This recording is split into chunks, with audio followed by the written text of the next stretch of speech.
Well, really warm welcome to the next phase of the Democracy Commission. Thank you for Roger Bushell for coming from the Staff College to talk to us about the report Changing the Narrative. So thank you for coming up. We're really looking forward to having a discussion about that. I'm Andrew Marchington, I'm a Kirklees councillor and one of the members of the Democracy Commission. Gemma Wilson, one of the councillors and member of the Democracy Commission. I don't know if you want to say a little bit more about yourself, Roger. Yes, very quickly, very happy to. I'm Roger Bushell, I'm Principal Associate with the Staff College. The Staff College is the professional development arm of the Association of Directors of Children's Services. So we do a lot of work around sort of leadership development of senior leaders in children's services, but increasingly as the world changes we are also working in alliance with our colleagues from health, public health and adult social care, recognising that quite a lot of those leadership challenges go right across public service. Thank you. Right. So as you're aware, the Kirklees Democracy Commission is looking about how we might, as Kirklees councillors and as a council, do things differently in the future. So just wonder if you could talk a little bit, give us a brief overview of the Changing the Narrative report in the light of the work that we're doing. Okay. Well, I would like to say I'm really delighted to have been invited to come and talk to you. And the reason for that being is that we see this as sort of thinking that we're developing, not something that we actually want to go and tell everybody we think we have the truth. So it's a great opportunity actually to come and have a conversation with you, which actually sits across the research that we've done and our experiences of working with senior leaders in public service, and also some of the challenges and the way in which you're trying to step up to those. So it feels to me like a really great opportunity to have a conversation. I'm also glad that you've had a chance to read the report, which means that you're not going to have to listen to me at great length droning on with my PowerPoint presentation. But I did just want to say a few things really as a way of sort of cueing us into the conversation. A little bit about where it came from, why we thought this piece of work was important, what we think some of the main learning is that's coming out from there, and then a little bit about what we think the implications that is for leaders in the public service. So, in terms of where it came from, I mean, the first thing I think it's really important to say is that this is a joint piece of research between the Staff College and the Royal Society of Arts. And the reason why it's a joint piece of work is because both organisations, ourselves from our work with local authorities, children's services leaders and other leaders across the public sector, and the work of the RSA in terms of its work of trying to rethink what public service really looks like, found we had some real common ground, and therefore it was a really good opportunity for us to do this work. For us, it really has its genesis from some work that we started to do a couple of years ago, some other piece of research that we did around what we call systems leadership, recognising that the whole world in which we live and public service within that is actually a very complex series of systems that all rub up against each other, and that if you make changes in one area, it's not always easy to predict how those changes are going to play out in other parts of the system.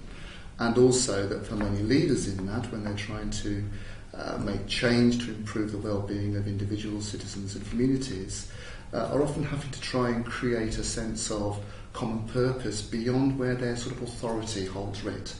So it's through influence and nudge and finding that area of common purpose. So we're really sort of recognising that that was an area in which a lot of leadership in children's services and more widely in public service sort of sits. Within that research, we came up at the time with the notion of what we call permanent white water.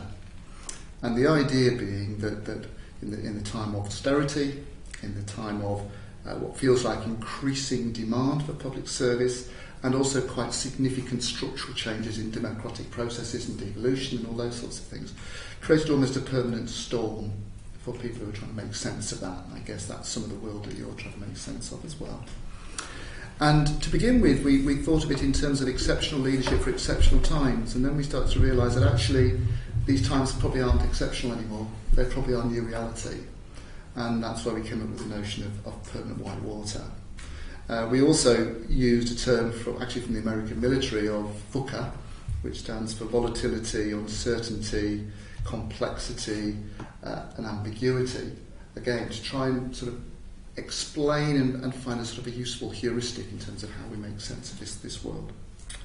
So the recognition that drove this research was really that. One is that this wasn't about exceptional leadership in exceptional times, it was actually about exceptional leadership in our new norm.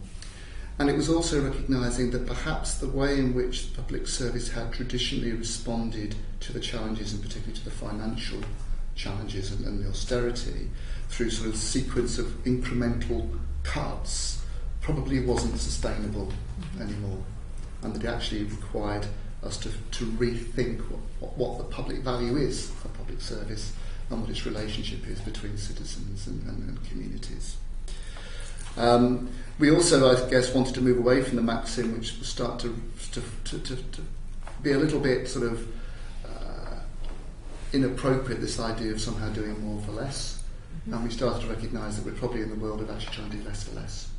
And it was actually trying to change the relationship between citizens, communities and the public sector in terms of what those expectations might be. Hence the reason for the title of the research. I need to make sure that I get it right when you put under this, which is about changing the narrative in a new conversation. So we really thought this was about reshaping what that relationship was and what the expectations of citizens and communities were of the state, but also the local state, but also of themselves and of each other. And that was very much the territory which we wanted to get into.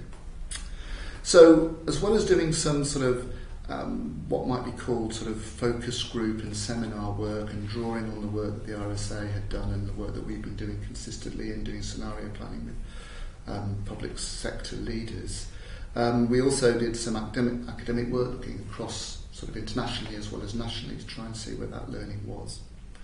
And what we sort of noticed was a shift, I guess, from what we would call sort of new public management, sort of this sort of century-driven approach to improvement across the public sector, driven by targets, large transfers of capital from the centre, from Whitehall, but very much predicated around what they thought that should actually spend. So it was very much creating a sort of sense of, we will fund you to do this, which actually I think also bred a sort of a notion of stuff only gets done if government pays for it. And so that sense of, so if government doesn't pay for it, is it going to get done because it's important? Mm-hmm.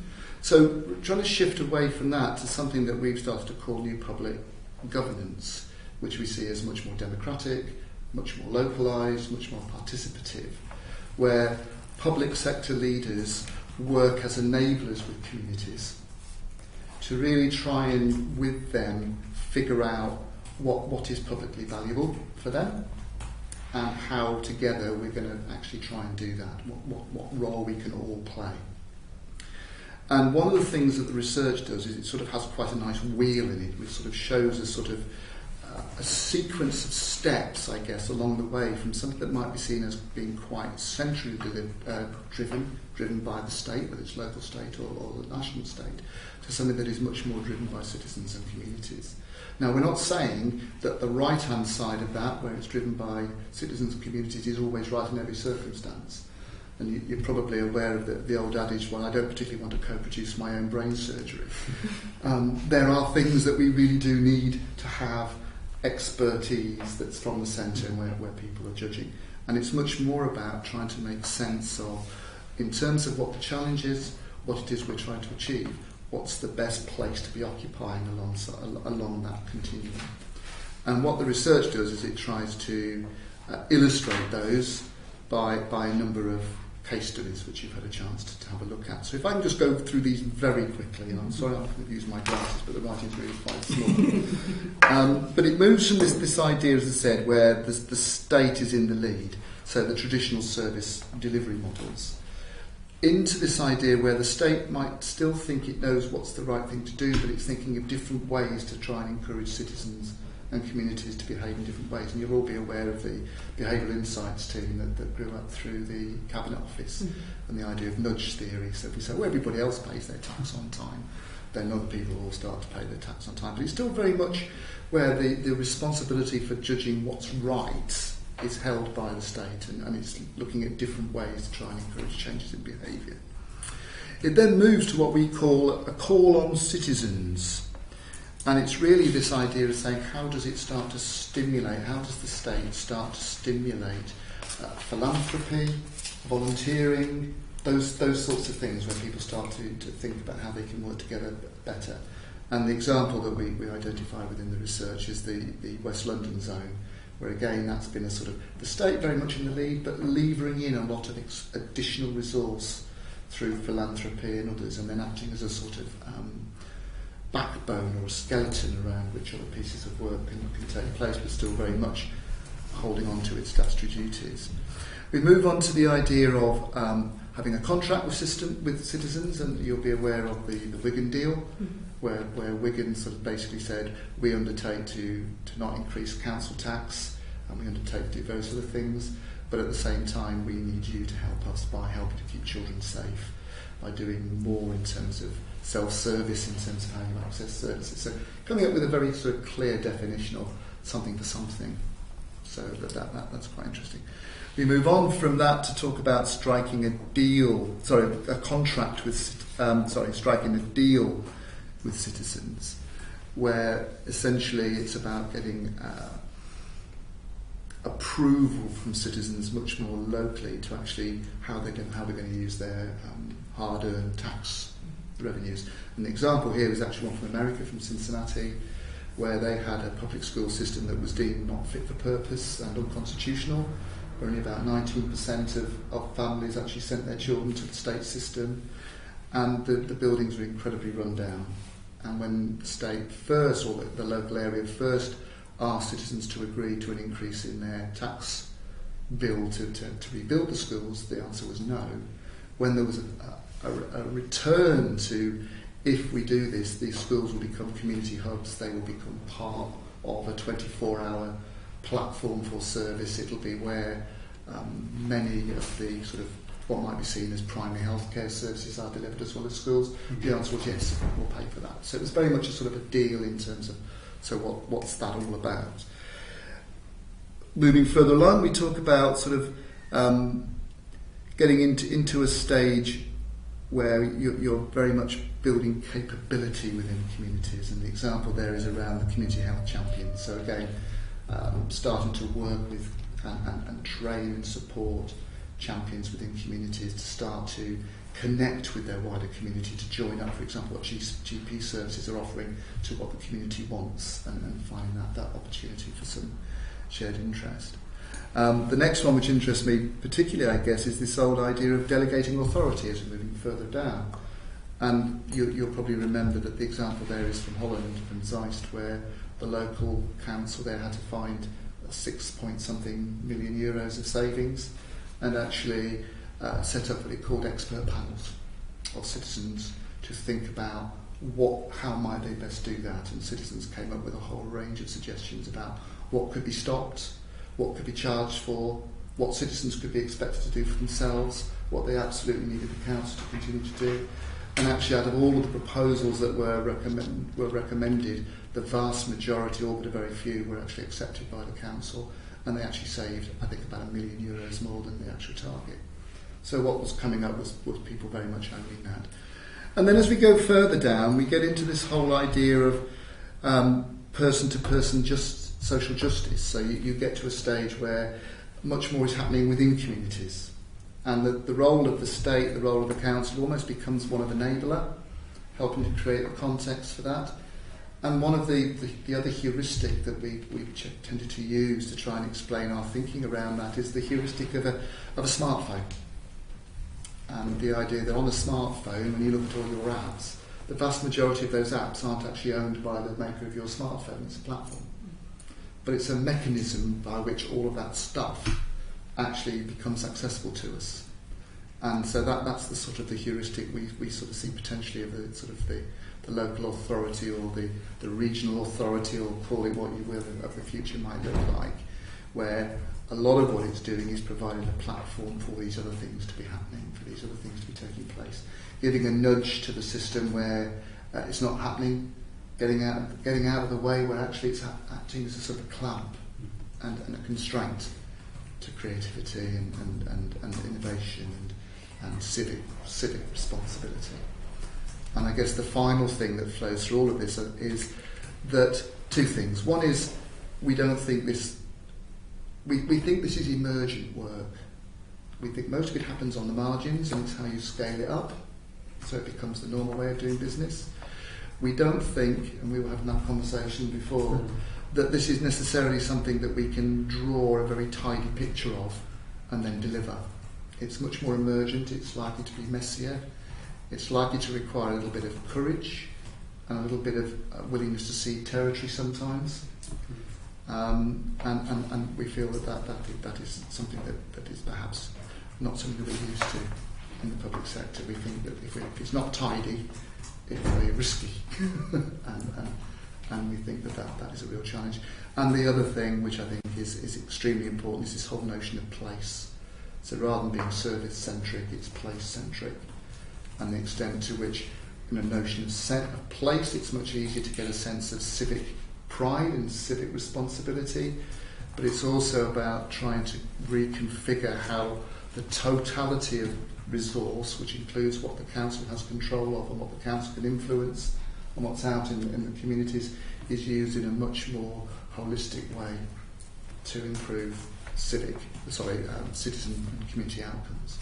So that sense of place, as opposed to a sense of service-centric approach, feels to us to be really important as well.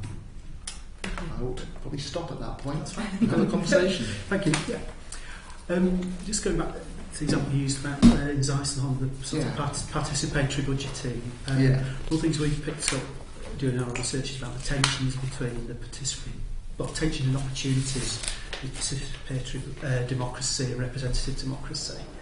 And it might be worth just to explain that a little bit further out, where the successes with participatory democracy. Yeah. There is something quite interesting, isn't there, about representative democracy, which is in terms of where the power sits.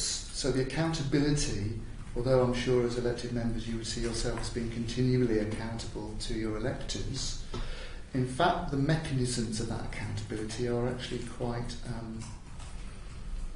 intermittent, frequently through elections and other sorts of things. So it's more about selling a prospectus. Forgive me if I'm simplifying this too much. It feels to me that it's often about selling a prospectus of what is good and what the representative will help to do for that community.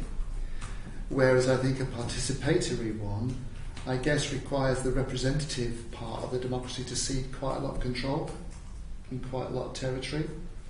And I think a lot of this work is about, and it's again in terms of moving away from service-centric as well, it's about feeling able to cede control and feel comfortable in the space of we win, even if I lose, if you see what I mean. I've lost some control and some responsibility, and being open to different ways of finding solutions to things from the ones that we might be used to, and that feel as if they challenge the orthodoxy. So it is uncomfortable for certain parts of the system. I think for some service leads it's uncomfortable. I suspect, although I'm not a political animal, I suspect for some parts of the traditional representative political establishment it's also uncomfortable. Because it is about ceding quite a lot of control and being open to different types of solutions that may not fit very comfortably with how you would see it going before. And I guess if you're in a situation whereby you're very clear about your ward or your constituency, being able to broaden that responsibility beyond the ward, and if I was sitting here talking to a bunch of senior officers, they'd say it's all okay until it affects the member's ward, and then they're on my back. And I think that's a real challenge. And I think it's a legitimate challenge. I think that's uncomfortable. I think we need to recognise that's really uncomfortable, to have that sort of wider place view as opposed to what can sometimes say, but these are the people who've elected me, these are who I'm accountable for. I've got to make sure I champion their interests against the wider good. Yeah, picking up on what you just said as well, I think one of the challenges that we probably face, we face as councillors, speaking for everybody when I shouldn't be. But I was elected last year, so I'm about 18 months in. So the notion of new council and supporting people to do more for themselves has been my norm. But for councillors that have got a lot more service, and we have colleagues that have 20 plus years service, so that role has changed, and I think probably those councillors are going to struggle with that quite a lot, because by nature of this job, the reason you go into it is because you want to make a difference and you want to help people, and the idea that somebody rings you and you know you could solve that in 2 minutes rather than actually giving the problem back to them, it feels, is something that I personally feel a bit comfortable with. But at the same way, you've actually got to be, as you suggested, being a lot less parochial and actually looking at things as wider. And for example, Andrew will have expertise that residents that have elected him won't have, and likewise myself, and our time would probably be better spent actually working on those issues rather than things we could actually encourage residents to support themselves with. But again, one of the things I think we probably struggle with as councillors, if we're quite honest, is the notion that you're not actually retaining that control, as you mentioned earlier, because that feels part of your job. But I don't know if that's something you agree with, Andrew. I think sometimes it's sometimes easier when you're in control to do things, but that's not necessarily the right thing to do. Yeah, absolutely. And it is again this recognition that, yes, I think you touched on how you're accountable once every 4 years, but actually you're continually accountable when you meet residents in the street. Yes, of course. There's that expectation. I think the other bit that we're conscious of is we often fall out about the means rather than the ends, and I think that if people have that sort of datum point that they can always reflect back to, so what is our common moral purpose? Because however we think we need to do the business, we frequently have very similar views about what is publicly valuable, what is it we're trying to do. And our experience has been, if there is something really powerful about that's your datum point, that's the bit we reflect back to, then it becomes slightly easier to be open to new possibilities in terms of how do you achieve that, and how might it actually be better ways that other people have thought about, but I haven't thought about, to achieve that. And senior leaders are the same. One of the things we often say to people operating at director level and assistant director level, that you have to be comfortable, and your colleagues have to be comfortable, that you don't actually know the answer to everything. Because actually it's quite dangerous thinking that you know the answer to everything. And actually, and to think that innovation only sits with you is incredibly constraining. So I think that sort of sense to us is something that again is quite important to help people think about it in those ways. Could you just go back but it's difficult. It's difficult work.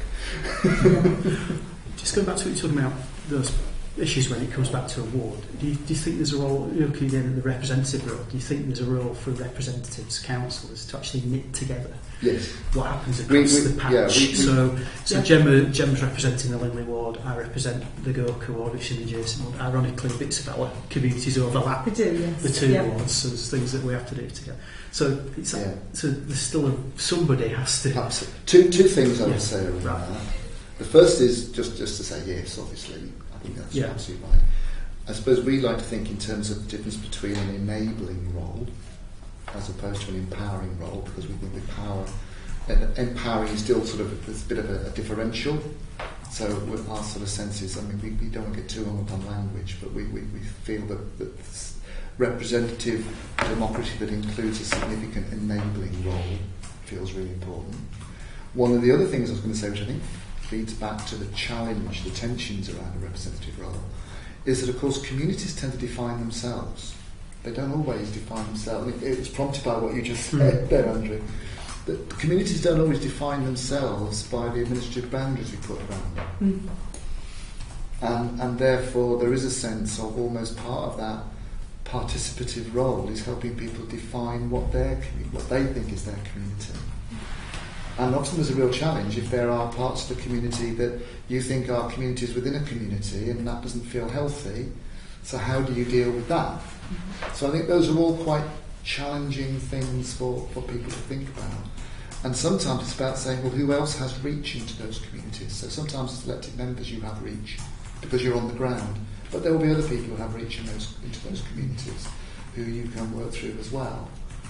But in terms of the enabling role, I think absolutely that role and that sense of place And the idea that communities aren't defined always by your ward boundaries almost not just gives you that role, I think it gives you that obligation to work in those ways. Go a bit further as with well. enabling, because obviously if you evolve with a smaller community, you might enable a group, or you might enable a larger group. But we're councillors for an area, there's 423,000 people. Sure. So what skills would we as councillors need to enable? Okay, I think there are a number of things that flow from that. The first is to go back to the sort of the wheel that we've got and to recognise that there will be times you need to be operating in the left-hand side of it as well as in the right. So one of the skills I think as councillors is to understand what the challenges that you're dealing with and where do you think you ought to be in that, and being willing not to have default positions that I'm always over here or I'm always over there. It's a bit like the co-production of your brain surgery. If you say I always do co-production, you could have some really messy results. So I think there is that. I think you are still elected with statutory responsibilities as well as moral responsibilities to your wider community. So there is a sense of that where social justice is not happening, then you often become part of that arbiter of that and responsible for that.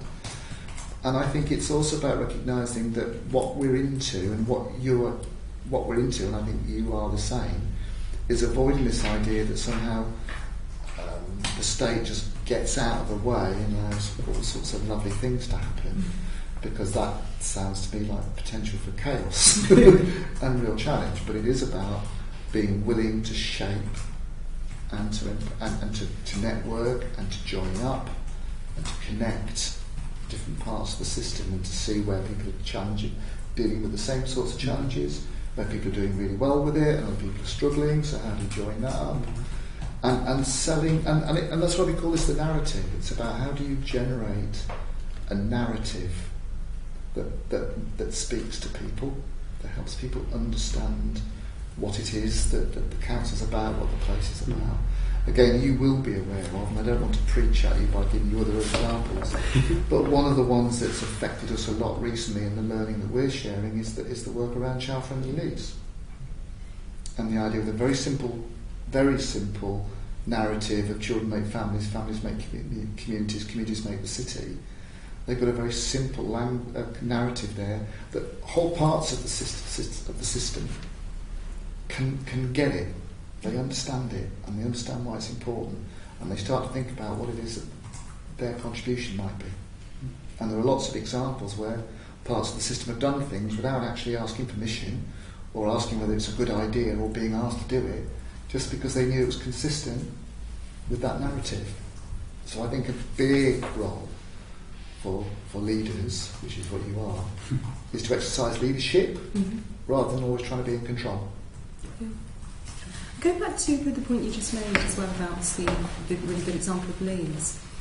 One of what struck me actually was quite unusual. It's a situation I've not had before. Is I think there's the assumption as well on us that people actually want to exercise more of a say in local spending, in what's going on locally, which is great and really, really healthy. But I actually had somebody that was a member of my political party that actually resigned her party membership because she was given a vote on Europe without opening the whole Brexit box. She actually felt that she'd elected people to make those decisions for us, and that it was being batted back to her, and she thought that was disgusting, and she actually thought that was a mockery of democracy, if you like, that she felt had that vote to someone to actually best their interest for her. Have you come across anyone that's quite uncomfortable with this idea? I haven't seen that particular level of example, but absolutely. And there's a colleague that we work with called Simon Duffy from the Centre for Welfare Reform who says something really quite interesting, which he says, the welfare state is a wonderful thing, it's just designed wrong. And what he means by that is we have a sense of that through representative democracy, through the way in which we deliver services, that we're a service-centric system, there is a sense to which we pay our taxes and we delegate you guys to do that stuff, and then we check off on you every now and then to see whether you're doing all right. And there's lots of examples around that. I mean, you haven't got to go very far. You know, I was driving up today and there was the along on the radio around the shift from the child support agency to the child, whatever it's called now, the CSM. And again, a sense of an outrage, that an expectation that there might be some incentives for people to sort things out themselves, rather than just going to what was the CSA and saying, well, you sort it out. It's really uncomfortable, because then people could say there were lots of examples where that's just made life really difficult and put me at risk. But there is that sense of, we rely upon others to do that work, whether it's through the political process or whatever. And that is why it's about changing the narrative. It'll happen in steps and in stages and through positive example. And I think that's the other bit, is to recognise that it happens through positive example. It doesn't happen all at once. And I think, and the other bit I would say, which sounds really a bit trite, but it's in the research. It says it's going to take a lot of courage, because people won't recognise it. They'll think it's different. And when things are difficult, people often look for certainty. And actually, part of what this is about is giving people less certainty and more opportunity to be involved. And we can see that's happening in America at the moment, haven't we? Where we have one candidate who knows the answer to everything, not informed by any knowledge or understanding, but is giving people certainty and is redefining what a leader is. And I think part of what's behind the example you gave there is the difference between leadership as a verb and leadership as a noun. Right. Yeah. And leadership is something that people exercise. And humble leadership, I think, is a really important concept. And recognising that how you build this is going to be in steps and stages. So you will get that, and it will feel really uncomfortable. People say, but that's your job. Same with services.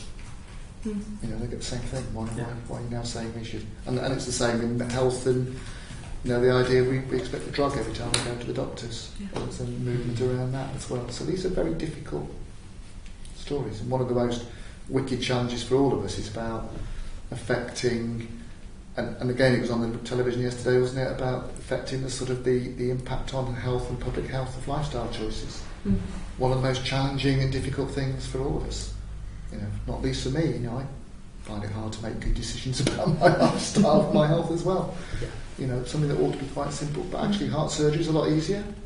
Than actually changing lifestyle. I can see that, Taking statins or much easier than sort of saying, well, stop smoking or do this or do that. So it is difficult work. I think you've covered that. One of the things that has come up is about, if you're expecting communities to do more, what do you need counsellors for? But it's that changing relationship, isn't it? You still need leadership. And it's that different time. And it's a different sort of narrative. It's a different sort of way of being. It's about that sense of civic pride, which you all have. And how do you create that in an inclusive way? In a bipartisan way, if there is partisan politics. How do you do that? That stuff. Right, can we go? Really, it's going through the thing. So we've given up control because we feel like a group of individuals or community is a better place. There's a problem-solving approach. We're letting them take more control over that. We're giving up control. But they might be using public money, tax money, or they might be doing something. We might then be saying, well, if the community's doing that really successfully, we're taking resources out of that and reallocating that.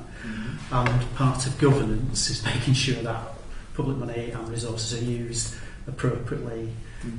So could we explore systems where the representative side is giving up control and allowing communities to come up with better solutions or different solutions? How do we make sure I'm not going to be giving you easy solutions here. That's fine, because I've been inventing things and I don't want to invent things.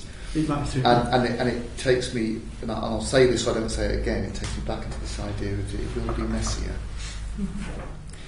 And it also recognises that traditional administrative boundaries and democratic boundaries are shifting and changing anyway, aren't they, in terms of combined authorities in certain areas and different types of organisational arrangements and total place type of arrangements are coming through, which are sort of creating quite a lot of flux in the system. What I was going to say, though, rather than just putting that onto one side, is I think it is absolutely the case that public money needs proper governance around it.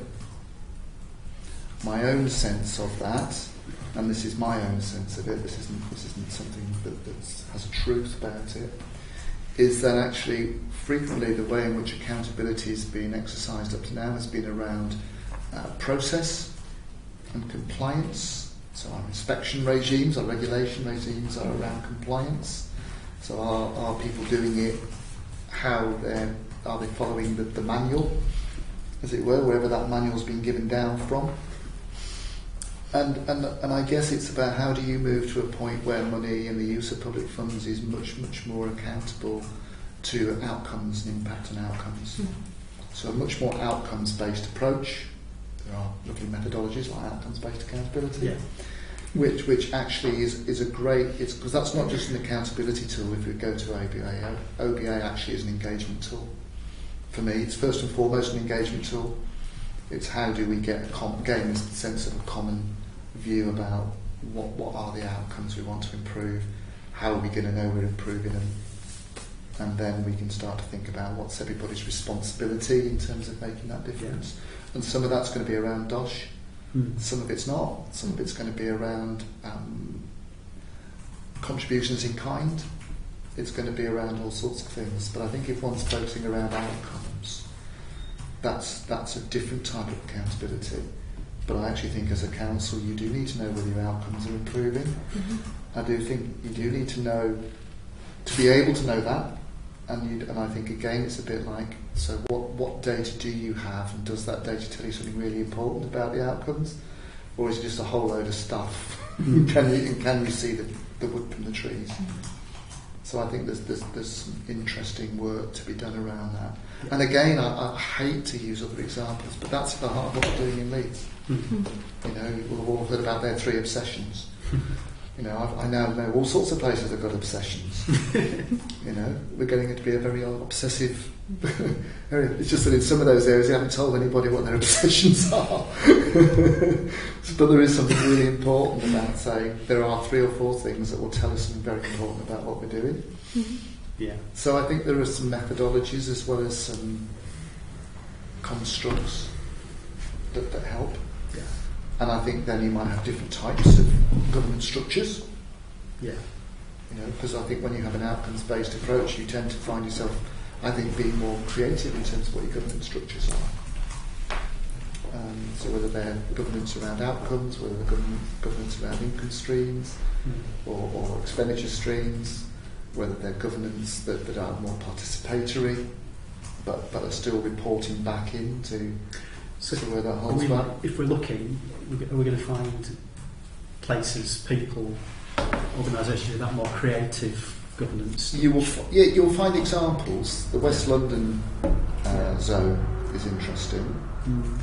What I would always say is there's always learning, but there's never anything that you just take and transplant here. Yeah. Because there is a sense of you have your own traditions, your own history, your own sense of it. So when people look at other areas, I think it's about learning from those areas, not saying what can we transplant back into our area.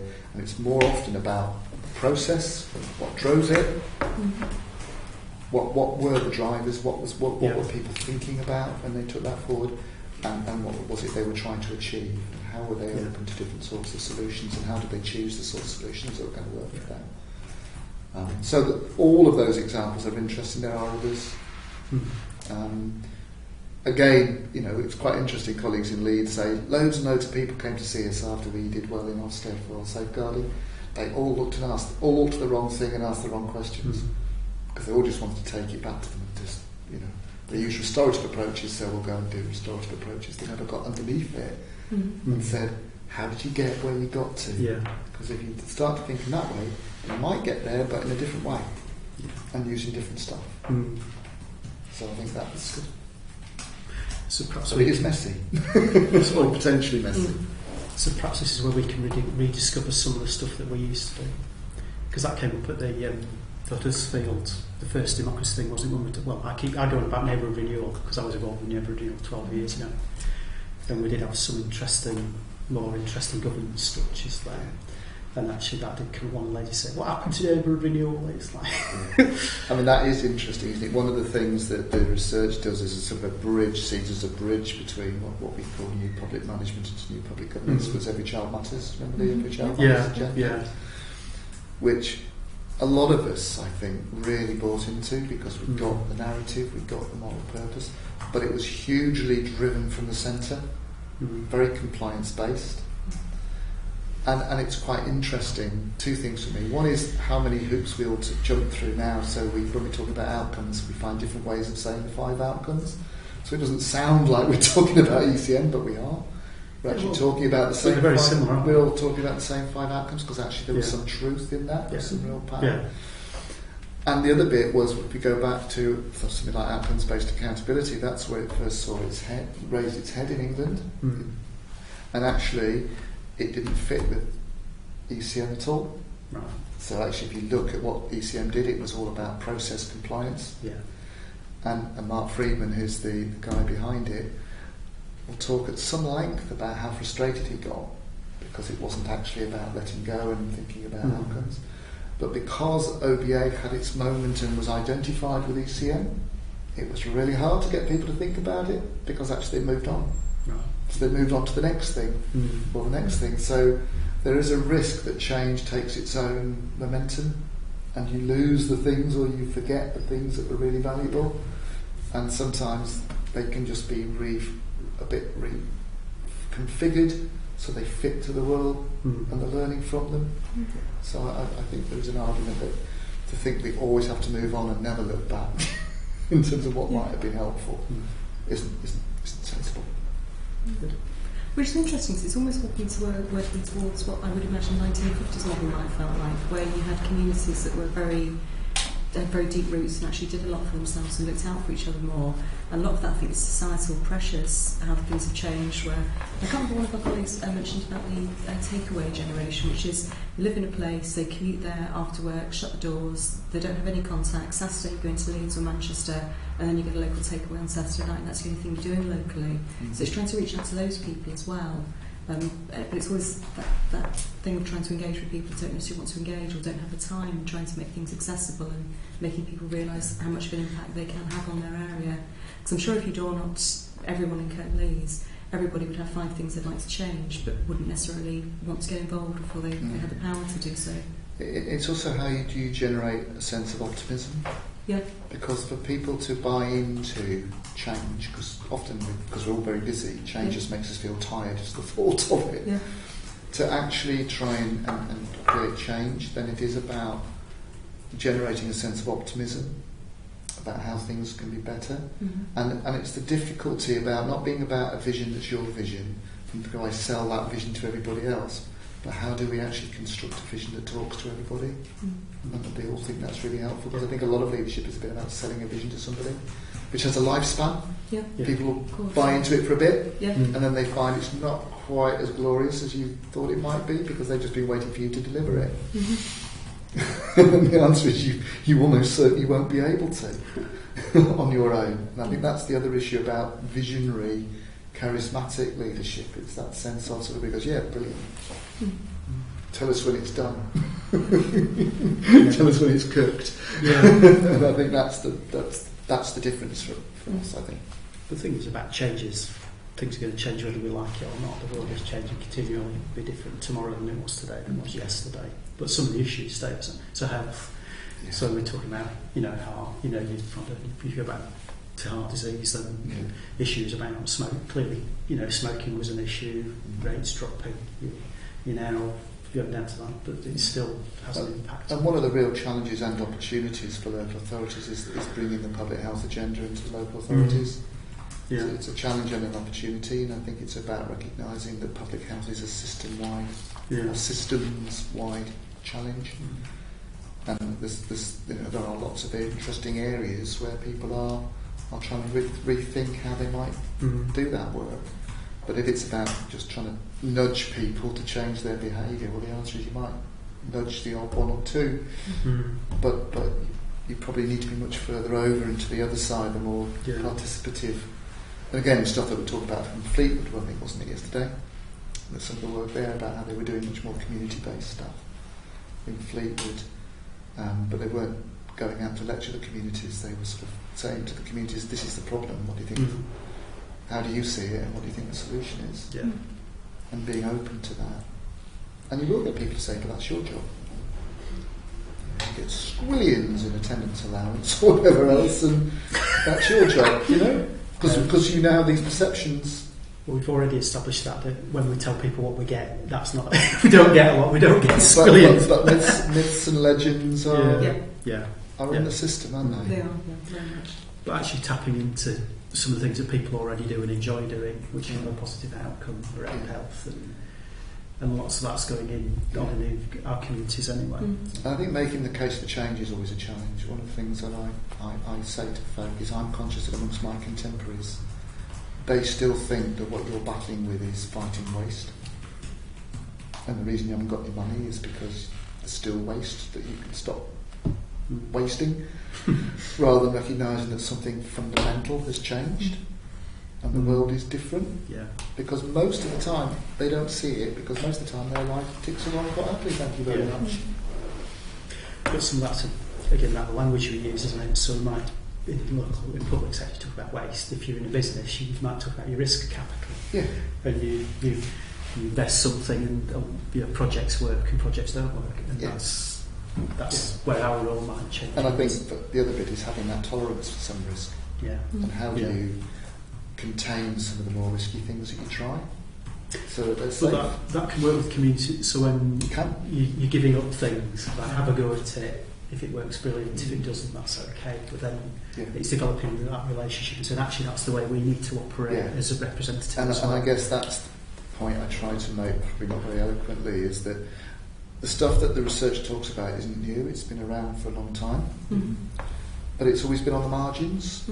So lovely, inspirational things happening over there or over here, and it's actually about how do you bring it into the mainstream and how do you scale it up. I think that's one of the real challenges, as opposed to just really funky things that are happening over there. I think perhaps a lot of the community work that people do as well, they don't actually see as community work, it's just things you do.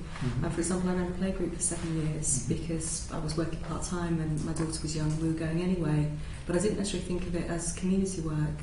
And I think there's that, a lot of the public, I think there's probably a lot more that actually goes on that even us, although we're at ground level, we're not involved in. And I think it's recognising as well that communities are perfectly capable of doing things for themselves. And I think it's the idea of total place, the total resource, that the only resource isn't just the resource you have control over, it's the resource that you influence.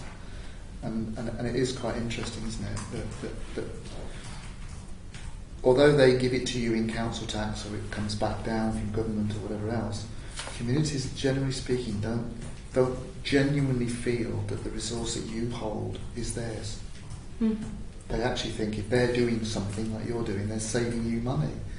The answer is not actually my money. I think there is something about that. You know, why talk about money? Well,